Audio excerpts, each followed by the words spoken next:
বন্ধুরা, welcome to my gadget গল্প channel. তো আপনারা আগের ভিডিওতে দেখিয়েছিলেন যে আমি এরকম একটা 2050 এমএএইচের ব্যাটারি ব্যবহার করে কিভাবে এরকম একটা কানেক্টর ব্যবহার করে সেই পেন ভেপের এবং এরকম একটা সুইচ ব্যবহার করে এই সুইচটার সুবিধা হলো এই সুইচটার মাধ্যমে ব্যাটারিতে আলাদা করে চার্জিং কন্ট্রোলার বা চার্জিং সার্কিট লাগাতে হয় না। এই সুইচটার মাধ্যমেই সরাসরি চার্জ দেওয়া যায় এবং ব্যবহারও করা যায়।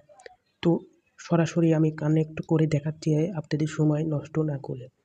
বন্ধুরা, দেখতে পাচ্ছেন আমি এইভাবে কানেকশন করে নিয়েছি এই ব্যাটারিতে এবং সুপারগুলো লাগিয়ে দিয়েছি যাতে এটা সহজে না ছুটে যায়, এবং সুপারগুলো লাগিয়ে দিয়েছি এইখানেও এবং এই তারের ইয়েতেও লাগিয়ে দিয়েছি যাতে জয়েন্ট থেকে টান না লেগে সরে যায়।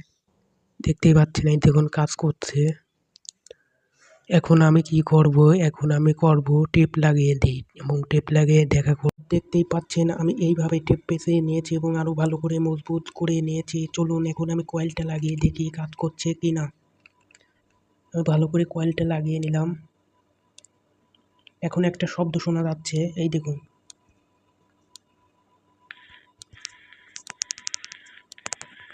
তার মানে এটা কাজ করছে।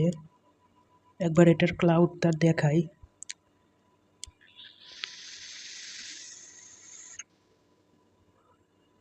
দেখতেই পাচ্ছেন এটাতে কতটা ক্লাউড।